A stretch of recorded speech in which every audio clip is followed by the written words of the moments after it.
தமிழ்லயே நீங்க வந்து பாத்திருப்பீங்க இந்த வீடியோ அதை பத்தி அப்படின்னு. இந்த வீடியோ வந்து இடும்பன் அப்படின்றவர் யாரு, அவருக்கும் முருகனுக்கும் என்ன தொடர்பு, அவருக்கும் இந்த காவடி எடுத்து ஆடுறாங்களா அந்த காவடிக்கும் என்ன தொடர்பு, இந்த பழனிமலை உருவாகிறதுக்கே வந்து இந்த இடுமன் தான் காரணம்னு சொல்றாங்க. உண்மையிலேயே வந்து இந்த இடுமனுக்கும் இந்த பழனிமலைக்கு என்ன அந்த தொடர்பு இருக்கு அப்படின்ற மாதிரியான விஷயத்தை தான் வந்து பார்க்க போறோம். ஒரு அரக்கனா இருந்த ஒருத்தவர் வந்து கடவுளா மாதிரி இப்ப அவர் கோயில் கட்டி எல்லாரும் கும்பிட்டு இருக்காங்க அப்படின்னா சோ அதுக்கு பின்னால வந்து என்ன நடந்துச்சு அப்படின்ற மாதிரி ஒரு விஷயம் இருக்குல்ல. சோ அந்த விஷயத்தை தான் வந்து நம்ம வந்து இந்த வீடியோ ஃபுல்லாவே வந்து பார்க்க போறோம். இவரை வந்து நீங்க வந்து பாத்தீங்கன்னா கந்தசஷ்டி கவசம் படிக்கும் போதே வந்து இருக்கும், இடும்பா யுதனே இடும்பா போற்றி அப்படின்ற மாதிரி இருக்கும். ஸோ நிறைய பேர் கந்தசஷ்டி கவசம் படிச்சிருப்பீங்க, இருந்தாலுமே வந்து இந்த வார்த்தையை வந்து கரெக்டா வந்து நோட் பண்ணிருக்க மாட்டீங்க. ஸோ இதை நோட் பண்ணிருந்தீங்கன்னா உங்களுக்கே ஒரு டவுட் வந்திருக்கும், யார் அது இடும்பன் அப்படின்ற மாதிரியான ஒரு கேள்வி வந்து உங்களுக்கு வந்திருக்கும். ஸோ அந்த கேள்விக்கான பதிலும் இந்த வீடியோல வந்து இருக்கு. இந்த வீடியோவை ஸ்கிப் பண்ணாம பாருங்க, அப்பதான் வந்து நீ அந்த 4 கேள்விக்கான விடையுமே வந்து கிடைக்கும். ஒண்ணு என்னன்னா, அவரு ஏன் வந்து அரக்கனா இருந்த ஒருத்தர் வந்து கடவுளா மாறினாரு, இன்னொன்னு அவருக்கும் இந்த காவடி எடுத்து ஆடுதலுக்குமான என்ன தொடர்பு இருக்கு, இன்னொன்னு அவருக்கும் முருகனுக்கும் வந்து என்ன சம்பந்தம் இருக்கு, அதுக்கப்புறம் வந்து அவருக்கும் இந்த பழனி மலைக்கு என்ன சம்பந்தம் இருக்கு, அது மாதிரியான அந்த 4 கேள்விக்கான விடையும் வந்து இந்த வீடியோல இருக்கு. சோ இந்த வீடியோ வந்து நீங்க ஸ்கிப் பண்ணாம பாருங்க. முதல்ல வந்து பாத்தீங்கன்னா இந்த இடும்பன் யாரு அப்படின்னு கேட்டீங்கன்னா, இவர் வந்து அகத்திய முனிவர் இருக்கார்ல, அகஸ்தியர் முனிவர். சோ அந்த முனிவருடைய சீடர் தான் வந்து இந்த இடும்பன். சோ இந்த இடும்பனுடைய வேலை என்ன அப்படின்னு பாத்தீங்கன்னா, இந்த சூரபத்மன் இருக்கார்ல அரக்கன், அந்த சூரபத்மன் அவருடைய மகன் அவருடைய அண்ணன் தம்பி எல்லாத்துக்குமே வந்து வில்வித்தை கத்துக் கொடுத்த ஆசான் யாரு அப்படின்னு பாத்தீங்கன்னா இந்த இடும்பன் அவர்களை தான் வந்து கத்துக் கொடுத்துட்டு இருந்திருக்காங்க. ஆனா ஒரு ஸ்டேஜுக்கு அப்புறம் வந்து முருகன் வந்து சூரசம்ஹாரம் பண்ணி அந்த சூரபத்மன் அந்த டோட்டல் ஃபேமிலியே வந்து அழிச்சிட்டாரு. சோ அதுக்கப்புறம் வந்து இப்ப வந்து இடும்பனுக்கு வந்து வேலை இல்லை. சோ அதனால வந்து அவர் வந்து தவம் பண்றதுக்காக வந்து அப்படியே வந்து காட்டுக்குள்ள வந்து போயிட்டாரு. சோ இப்ப அவருடைய குருவான அகத்தியன் சொன்னல, இடுமனுடைய குரு யாருன்னு சொன்ன அகத்தியன் சொல்லல. சோ அந்த அகத்தியர் வந்து என்ன பண்றாரு அப்படின்னா, தான் தவம் செய்யறதுக்காகவே வந்து முருகன்கிட்ட வேண்டி சிவசக்தி சொரூபமான சிவமலை சக்திமலை அப்படின்ற 2 மலையை வந்து வேண்டி தவம் இருந்து முருகன்ட்ட வந்து வாங்குறாரு. அதாவது தவம் உட்காந்து தவம் பண்றதுக்காகவே வந்து 2 மலையவே வந்து முருகன் கிட்ட இருந்து கேட்டு அந்த அகஸ்திய முனிவர் வந்து வாங்குறாரு. வாங்கி அந்த இடத்துல வந்து ரொம்ப நாளா வந்து தவம் பண்ணிட்டு இருக்காரு. அதுக்கப்புறம் வந்து ஒரு சின்ன வேலை வருது. சோ அதன் காரணமாக வந்து அந்த 2 மலையுமே வந்து அந்த பூசவனம் அப்படின்ற மாதிரியான ஒரு இடத்துல வந்து வச்சுட்டு அவர் வந்து பொதிகை மலைக்கு வந்து கிளம்பி போயிட்டு இருக்காரு. இப்ப அந்த முருகன் கொடுத்த 2 மலையுமே வந்து அந்த பூசவனம் இடத்துல வச்சுட்டு அவர் வந்து பொதிகை மலை நோக்கி போயிட்டு இருக்காரு. சோ அந்த சைடு அந்த காட்டுக்குள்ள வந்து பாத்தீங்கன்னா குற்றாலம் அந்த காட்டுக்குள்ள வந்து பாத்தீங்கன்னா அந்த இடும்பன் அவருடைய மனைவியான இடிம்பி 2 பேருமே வந்து அந்த இடத்துல வந்து அகத்திய முனிவரை வந்து பாத்துறாங்க. சோ பார்த்தோடனே வந்து இவர் வழக்கம் போல வந்து தன்னுடைய குரு இருக்காருன்னு சொல்லிட்டு இடும்பன் போய் அகத்தியர் காலில் எல்லாம் வந்து நமஸ்காரம் பண்ணிட்டாரு. பண்ணி முடிச்சதுக்கு அப்புறம் வந்து இடும்பன் வந்து ஒரு ஆசை சொல்றாரு, எனக்கு வந்து ஒரு ஆசை இருக்கு அப்படின்ற மாதிரி ஒரு இதை வந்து தன்னுடைய குருவான அகத்தியர்கிட்ட வந்து சொல்றாரு. உடனே அகஸ்திய முனிவர் என்ன சொல்றாரு, என்ன ஆசை சொல்லுங்க அப்படின்ற மாதிரி சொன்னோன்னே, இல்ல நான் வில்வித்தை கத்துக் கொடுத்த எல்லாருமே வந்து மிகப்பெரிய வந்து பைல்வானும் பலசாலி, அவங்கள வந்து யாருமே எதுவுமே பண்ண முடியாது.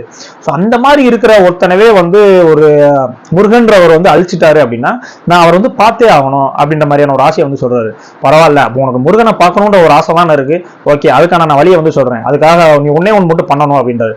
சரி ஓகே சொல்லுங்க என்ன பண்ணணும் அப்படின்னா, இந்த பூசவனம் அப்படின்ற இடத்துல வந்து சிவமலை சக்திமலை அப்படின்ற 2 மலையுமே வந்து இருக்கு. சோ அந்த மலையை நீ போய் தூக்கிட்டு இங்க இருக்கிற புதிய மலைக்கு வந்து நீ கொண்டுட்டு வா, கொண்டுட்டு வந்த அப்படின்னா கண்டிப்பா நீ வந்து முருகனை பாத்திரலாம் அப்படின்ற மாதிரியே வந்து ஒரு ஐடியா வந்து கொடுக்குறாரு.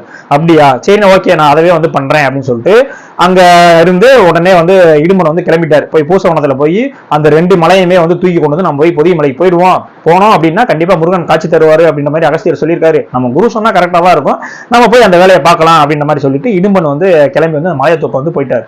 சோ இப்ப வந்து போயிட்டாரு. போனோடனே பாத்தீங்கன்னா 2 மலையுமே இருக்கு, ஒரு சக்தி மலை என்ற ஒண்ணு இருக்கு, இங்க சிவமலைன்னு இருக்கு.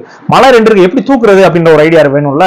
சோ அப்போதைக்கு என்ன பண்றாருன்னா சிவனை நோக்கி வந்து தவம் இருக்கிறாரு. சோ தவம் இருந்து அந்த தவத்தினுடைய பலனா வந்து அவருக்கு என்ன கிடைக்குது அப்படின்னா ஒரு மிகப்பெரிய கம்பு கிடைக்குது, ஒரு தடி மாதிரி மிகப்பெரிய கம்பு கிடைக்குது. அதுவும் இல்லாம சுத்தி இருக்கிற வந்து நிறைய நாகப்பாம்புகள்லாம் வந்து நிறைய வந்து வர ஆரம்பிச்சிருச்சு. சோ இவர் என்ன பண்ணாரு அப்படின்னா அந்த ஒரு தடியில வந்து 2 சைடுமே வந்து அந்த தராசு மாதிரி சென்டர்ல வந்து தடி இருக்கும், 2 சைடு வந்து தராசு இருக்கும். அது மாதிரி தடி 2 சைடு வந்து இந்த பாம்புகள் இருக்குல்ல, சோ அந்த பாம்புகளை வந்து ஒரு தறி மாதிரி கட்டி அதுல இந்த மலையை இங்கிட்டு தூக்கி வச்சு இந்த மலையை வந்து இந்த சைடு தூக்கி வச்சுட்டு அப்படியே வந்து ஷோல்டர்ல வச்சு வந்து தூக்கிட்டு போய்கிட்டு இருக்காரு. சோ இதன்படிதான் வந்து இந்த காவடி எடுத்து ஆடுதல்னு ஒரு விஷயம் இருக்குல்ல, அது வந்து இதனுடைய மாதிரியா தான் வந்து அந்த காவடி எடுத்து ஆடுதல் அப்படின்ற மாதிரியான ஒரு விஷயமே வந்து வந்துச்சு. சோ இப்ப வந்து அவர் காவடி தூக்குன மாதிரி வந்து 2 மலையுமே வந்து தூக்கிட்டு வந்து போய்கிட்டே இருக்காரு. ரொம்ப நேரம் வந்து தூக்கிட்டு போயிட்டு இருக்கனால வந்து ஒய்ஃப் என்ன சொல்றாரு அப்படின்னா, இல்ல ரொம்ப நேரமா வந்து நான் மலையை தூக்கிட்டு இருக்கேன், எனக்கு கொஞ்சம் டயர்டா இருக்கு, இந்த இடத்துல வச்சிருவோம் அப்படின்னு சொல்லிட்டு ஒரு இடத்துல வந்து வைக்கிறாரு. சோ அந்த வைக்கக்கூடிய இடம் எது அப்படின்னு பாத்தீங்கன்னா திரு ஆவினன்குடி அப்படின்ற ஒரு இடத்துல வந்து அந்த 2 மலையுமே வந்து வச்சுட்டாரு. வச்சுட்டு கொஞ்ச நேரம் வந்து இலைப்பாரிட்டு கொஞ்ச நேரம் ரெஸ்ட் எல்லாம் எடுத்துட்டு திரும்ப வந்து தூக்க பாக்குறாரு.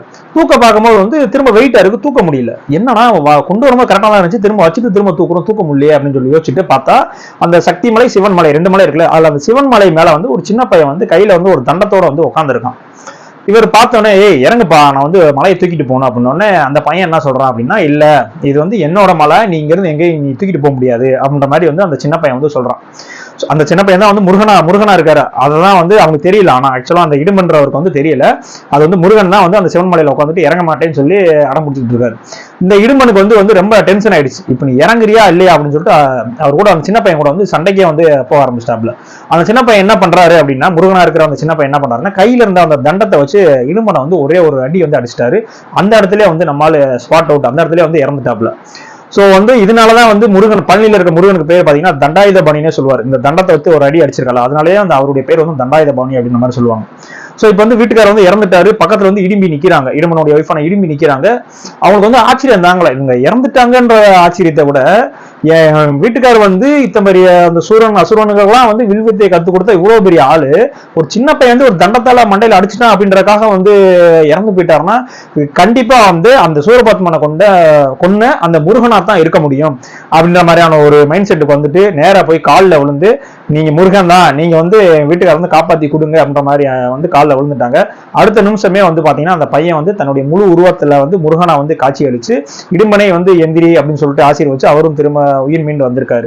சோ இதுதான் வந்து இடுமன் கதை. இது மட்டும் கிடையாது, இதுக்கப்புறம் வந்து முருகன் என்ன சொல்லியிருக்காரு அப்படின்னு வந்து பாத்தீங்கன்னா, இனிமேல் இங்க வந்து என்னை கும்பிட வர்றவங்க எல்லாருமே வந்து உன்னை பார்த்து உன்னை வழிபட்டுட்டு அதுக்கப்புறம் தான் வந்து என்ன வழிபடணும் அப்படின்ற மாதிரியான வார்த்தையும் சொல்றாரு.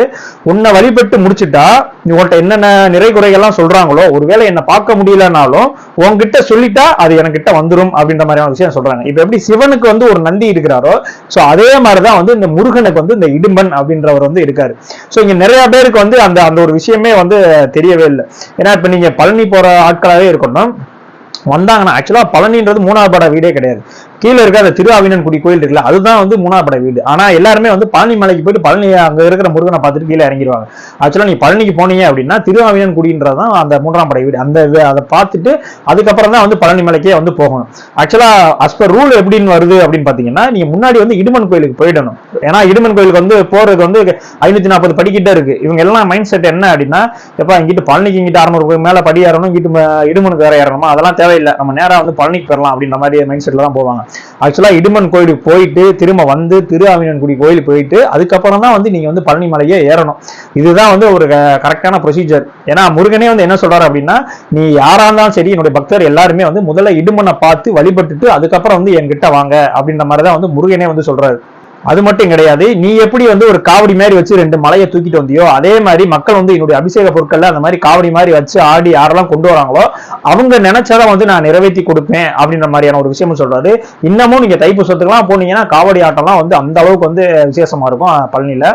அப்ப இடுமனுக்கு வேற எங்கேயும் கோயிலே இல்லையா அப்படின்னு கேட்டீங்கன்னா, இடுமனுக்குலாம் ஏகப்பட்ட கோயில் இருக்கு. இப்ப அந்த பழனியில இருக்க கோயில் சொன்ன 2000 வந்து அந்த கட்டினாங்க. கிட்டத்தட்ட 13 அடி உயரத்துல வந்து அந்த சிலை வந்து வச்சிருப்பாங்க.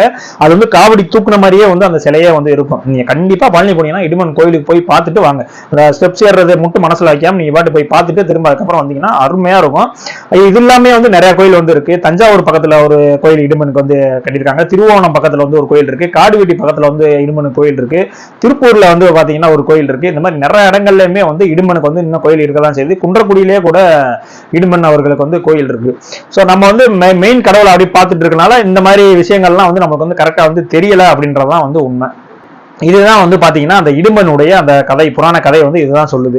ஆக்சுவலா வந்து இந்த இடும்பன் அப்படின்றவர் வந்து இதுல மட்டும் தான் இருக்காரா அப்படின்னு பாத்தீங்கன்னா இல்ல. நீங்க பொன்னியின் செல்வன் நாவல்ல பாத்தீங்கன்னா அங்கேயும் வந்து அந்த இடுமன்காரின்ற ஒரு பேர் வந்து இடம்பெறும்.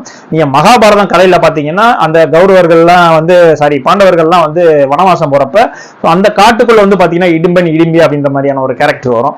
சோ இங்கேயுமே வந்து அதே மாதிரி முருகன்ட்டையும் வந்து இந்த மாதிரி திருவிளையாடல்ல இங்கே ஒரு இடுமன் வராங்க. சோ 3 பேருமே ஒன்னா அப்படின்ற விஷயங்கள் வந்து எனக்கு வந்து சரியா தெரியல. ஏன்னா ஒவ்வொரு ஆளுக்குமே வந்து தனித்தனி ஸ்டோரி வந்து இருக்கு. சோ இப்ப இதன் மூலமா வந்து இடும்பன்னா யாரு, இவர் வந்து அரக்கனா இருந்து எப்படி இந்த மாதிரி வந்து ஒரு கடவுள் ஆனாரு அப்படின்ற விஷயம் உங்களுக்கு நல்லா தெரிஞ்சிருக்கும். காவடி எடுக்கிறது எதனால எடுக்கிறாங்க அப்படின்ற மாதிரியான விஷயம் தெரிஞ்சிருக்கும். இடும்பனுக்கும் முருகனுக்கும் என்ன தொடர்பு அப்படின்ற மாதிரியான விஷயங்களும் தெரிஞ்சிருக்கும். அது மட்டும் கிடையாது, இப்ப நீங்க போனீங்க அப்படின்னா அந்த இடுமன் கோயில் வந்து இந்த லெஃப்ட் சைடு இருக்கும், இந்த பழனி மலையில பழனி முருகன் கோயில் வந்து ரைட் சைடு இருக்கும். ஸோ இதுதான் வந்து அந்த சக்தி மலை, அந்த சிவன் மலை அவர் கொண்டு வந்து அந்த இறக்கி வச்சதுதான். ஸோ அவர் கொண்டு வந்து இறக்கிறதுனாலதான் அங்க பழனி மலை அப்படின்றது ஒன்னே வந்து உருவாச்சு அப்படின்றதான் வந்து புராணம் வந்து நமக்கு சொல்லுது. ஸோ இந்த வீடியோ உங்களுக்கு பிடிச்சிருந்துச்சு அப்படின்னா உங்க ஃப்ரெண்ட்ஸ் எல்லாத்துக்குமே வந்து கண்டிப்பா வந்து ஷேர் பண்ணுங்க. இந்த வீடியோ நல்லா இருந்துச்சு அப்படின்னா கீழே சூப்பர் தேங்க்ஸ்னு ஒரு ஆப்ஷன் இருக்கும், அதன் மூலியமா வந்து நீங்க வந்து வீடியோ வந்து எங்களுக்கு வந்து நீங்க ஹெல்ப்பும் பண்ணலாம்.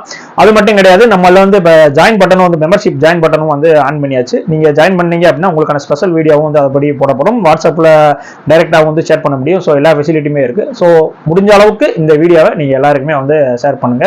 பிடிச்சிருந்தா வந்து அவங்களும் பார்த்துட்டு வந்து சப்ஸ்கிரைப் பண்ணட்டும். உங்களுக்கு இது மாதிரியான சினிமா ரிவ்யூ ஆகட்டும், இல்ல ஆன்மீகம் சார்ந்த தகவல் ஆகட்டும், இல்ல இன்ஃபர்மேஷன் வீடியோ ஆகட்டும், இந்த மாதிரி நாவல் ஆகட்டும், கவிதை ஆகட்டும், இந்த மாதிரி எதுவும் வேணும் அப்படின்னா கண்டிப்பா நீங்க கமெண்ட்ஸ்ல சொல்லுங்க. அதற்கான வீடியோ வந்து கண்டிப்பா வந்து பதிவிடப்படும். ஸோ இதே மாதிரியான அடுத்த ஒரு வீடியோல சந்திக்கலாம். நன்றி.